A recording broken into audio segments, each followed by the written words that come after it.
Good morning from China. అందరూ ఎలా ఉన్నారు? మనోళ్ళు పట్టణాల అభివృద్ధిని చూసి విసుగు చెందారు. ఏమంటే పల్లెటూరు చూపించండి, నికాసైన పల్లెటూరు చూపించామంటే జోజో అనే పల్లెటూరుకి వచ్చామండి. పల్లెటూరు అంటే మన పల్లెటూరులాగే పెంకుటిల్లులు, బీటీ రోడ్లు చాలా మామూలుగా లేదు. సో ఈ పల్లెటూరు పేరు జోజో అనమాట. సో పల్లెటూరుని అంతా తిరిగి చూపిస్తాము. ఇక్కడ ప్రధానంగా వీళ్ళు ఈ పల్లెటూరులోని ధాన్యం ఎక్కువ వీళ్ళు ప్రొడ్యూస్ చేస్తారు. మీకు చూపిస్తానండి. ఓకే, ఫస్ట్ అయితే గట్టిగా లైక్ కొట్టండి. పల్లెటూరులే పట్టుకొమ్మలు అని మన వాళ్ళు అన్నారు. వీళ్ళు కూడా అదే సిద్ధాంతాలతో ఉన్నారు. కానీ వీళ్ళ పల్లెటూరులకి మన పల్లెటూరులకి తేడాలు ఏంటో చూపిస్తాను. ఓకే, ఇదేంటనుకున్నారు? ఇచ్చట సెప్టిక్ ట్యాంకులు క్లీన్ చేయబడును ఫోన్ నెంబరు. మన పల్లెటూరులోని ఇలాంటి వాటి మీద రాస్తారు కదా, సెప్టిక్ ట్యాంకులు ఫోన్ నెంబరు. ఓకే, నాకు వచ్చింది, చైనా వచ్చింది రా, మామూలుగా ఉండదు. సో పల్లెటూరులో కూడా సాగ్రిగేషన్ పాలసీలు ఉన్నాయి. చెత్తని ఎక్కడ పడితే అక్కడ పడకుండా నీట్గా డంప్ చేసుకొని ఉన్నారు. సో మున్సిపాలిటీ వాళ్ళు వచ్చి తీసుకెళ్తారు. పల్లెటూరులో కానీ బాగుంది.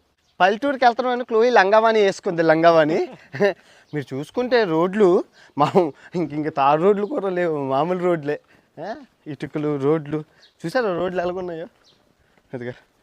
అబ్బా మామూలుగా లేదు. ఊర్లోని మీరు నమ్మరు, పల్లెటూరులో ఎలాగైతే ఎంక్వైరీ చేస్తారు, ఎవరి తాలూకా అని అడుగుతున్నారు ఇక్కడ అందరూ. ఇప్పటివరకు మీరు బిల్డింగులు అవి చూశారు కదా, ఇప్పుడు ఇవి చూడండి. మొక్కలు వేసారు బాగానే. ఇటుకలు పెంకుటిల్లులే ఎక్కువ ఉన్నాయి. మీరు చూసుకుంటే ఎక్కువ పెంకుటిల్లులే ఉన్నాయి. పళ్ళు మొత్తం చెట్ల నిండా పళ్ళు ఉన్నాయి. ఇల్లు చూడండి, ఇవి ఏంటి పియర్సా? పియర్స్. పల్లెటూరులో ఎలాగైతే ఉన్నాయి, ఇదిగో ఎవరు తిన్నోడే లేడు. అమ్మరండి లోపలికి రండి. ఇది ఎలా ఉన్నాయో ఇది చూశారు కదా, గిన్నెలు, తపాలాలు, ప్లాస్టిక్లు, సోలారు అంతానా. సో రోడ్డు విషయానికి వస్తే బీటీ రోడ్డు అంటే కాంక్రీట్ వేసి మనకు పల్లెటూరులో ఎలాగేస్తారో అదే రోడ్డు ఉన్నది, తేడా ఏం లేదు. కానీ చూశారు కదా మీరు, కరెంటు వైర్లు, కరెంటు ఫోర్లు మామూలుగా లేదు. చూసుకుంటే సిచ్యువేషన్ అలాగే ఉంది. మామగారిని చూపించండి. ఈ మామగారు ఇందాక నుంచి మాకు సిఐడి లాగే మా వెనకాతలు తిరుగుతూ ఉన్నారనమాట. మాట్లాడుతున్న భాష వేరు. వీళ్ళు మా మెందరిని కాదు, వీళ్ళు పల్లెటూరు భాష అనమాట. ఈయన మాట్లాడుతుంది అర్థం అవ్వట్లేదు, ఇది మాట్లాడుతుంది అర్థం అవ్వట్లేదు, ఈ పాప మాట్లాడుతుంది. బాగుండ్రట ఆయన చెప్పారు. ఆయన చెప్పింది ఆ మామగారికి, ఆయన వచ్చారు అనేసి. గడ్డి కుప్పని చూసి ఎన్ని రోజులు అయిందమ్మా? గడ్డి కుప్ప ఎండుగడ్డి, పచ్చగడ్డి లేనప్పుడు ఎండుగడ్డి. మళ్ళీ 4 చూశాను. మళ్ళీ మామిడి పళ్ళు మగ్గెట్టుకోవడానికి చేసేవారు. చాలా రోజులు చూశాను. రండి, మామూలుగా లేదు పల్లెటూరు. ఇటుకలు, పెంకుటిల్లులు నల్లగా మారిపోయినాయి అండి, మామూలుగా లేదుగా. మట్టి అంతా మట్టితోనే ఇంట్లోపలికి పంపిస్తారంటే భలేగుండు. గురువుగారు ఒకసారి ఇల్లు చూపిస్తే సమాధులే. ఏమో సమాధులు ఇక్కడే వేస్తారు. ఎరువు మరి చెరువులోనే ఇదిగో సమాధులు. కోడి ఎంతెంత ఉన్నారేట మీరు? ఫైటింగ్ కాస్తారేటి? ఇగా ఎంతెంత ఉన్నాయో. కోడిపెంట. చైనాలో ఉన్న ప్రతి రైతు పిచ్చుకలను చంపాలని చెప్పి క్యాటర్బల్ తెచ్చి చంపించారు. క్యాటర్బల్తో దొరికినట్లు పిచ్చుకలను చంపేసి తినేసిన మొదలుపెట్టారు. సో తర్వాత ఈ పంట పొలాలకి రైస్కి పురుగులు పట్టేసి గొంగళ పురుగులు మొత్తం కరువు వచ్చింది. మొత్తం దేశం అంతా కరువు వచ్చింది. ఎందుకంటే ఆ పురుగులు తినేవే పిచ్చుకలు. ఆ పురుగులు మరి తినడానికి ఎవరు లేక మొత్తం కరువు ఎక్కువైపోయి అప్పుడులో మెడిసిన్స్ లేవు కదా, మొత్తం కరువు వచ్చేసి మనుషులను చంపుకొని తినేసి, ఇంకా లేక చెట్టు బెరడు తీసి ఉరగబెట్టుకొని ఆ దుంపలా తిని చాలా చేశారు. ఆ తర్వాత ఇంకా తప్పు తెలుసుకున్నాక మీకు తెలిసిందే కదా, అందుకే అంటారు ఎన్విరాన్మెంట్ను నాశనం చేయొద్దని అంటారు. పిచ్చుకలు మళ్ళీ 4 చూశాను. అది కదా, అది పిచ్చుకలమ్మ పిచ్చుకలు బాగుందండి పల్లెటూరు. యాక్చువల్గా మీరు చూసుకుంటే ఇలా నాశనం చేయరు పల్లెటూరులని, ఎందుకంటే వీళ్ళకి వ్యవసాయ క్షేత్రాలు కావాలి కదా. ఇప్పుడు మనలాగే దేశ జనాభా ఈక్వల్ సరిసమానం. సో వీళ్ళకి ఫుడ్ ఎలాగా, అందుకే మొక్కజొన్న, తర్వాత రైసు, తర్వాత చెరుకు, తర్వాత ఇంకా అవసరాలు ఏవైతే ఉన్నాయో అవి పల్లెటూరులో. ఈ ఊరంతా మొక్కజొన్నే, ఈ ఊరంతా గోధుమలే, అందరూ గోధుమలే. చూడండి మీరు అన్నీ వేసారు, మామూలుగా లేవు. ఎక్కడ చూసినా గోధుమలే. ఇంకా అలా మేము నడుచుకొని వెళ్తున్నాం. ఇంకెంత దూరం వస్తుందో అంత దూరం అని చెప్పి అలా నడుచుకొని వెళ్తున్నాం.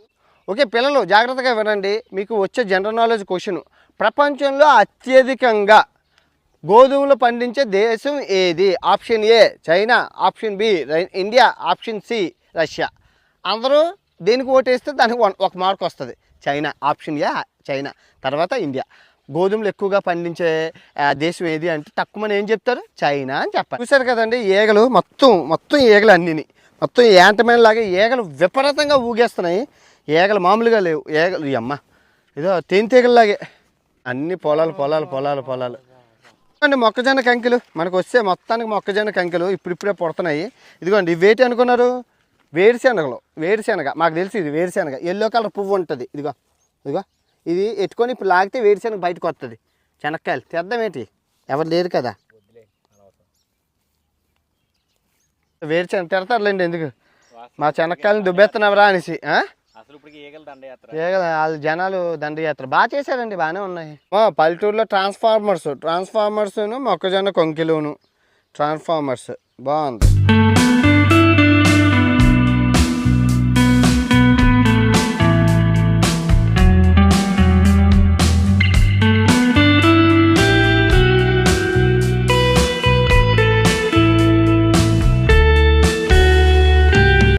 ఎలా ఉందో ఇల్లు, పెంకిటిల్లులు, పురాతనమైన ఇల్లులు ముసలిమామతోని మామూలుగా లేదు. ఇదిగో చూసుకుంటే బర్బాటి అండి, బర్బాటి వేసుకున్నారు వీళ్ళు. బాగుంది పల్లెటూరు. ఇష్యూ స్టార్ట్ చేసి పెట్టించుకొని టీవీ కనెక్షన్ తీసుకుంటుండే ఎవరు లేరు ఇంట్లో. ఆయన భయపడిపోతుండే, వద్దురా బాబు వచ్చి కొరిసేస్తారని. మనకు తెలిసిందే కదా, మనం రిస్క్లో పెట్టేస్తాం అందరమని మనతో వచ్చిన వాళ్ళని. అలాగ మొత్తం ఊళ్ళో అందరూ పంచాయతీ.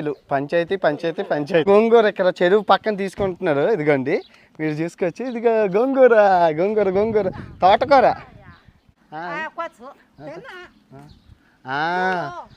కరుక్కొని తినాలంటుంది. కాలువ పక్కనే పండుతున్నది ఫ్రీగానా. అన్నీ తెచ్చుకొని మామగారు ఆటో తెచ్చుకొని వేసుకుంటాడు. చిన్న ఆటో ఇంత ఉంది. ఇది చిన్నవి కాబట్టి అన్ని చిన్న ఆటో నా అంత ఉంది ఆటో. ఇదిగో మంచిది ఆటో.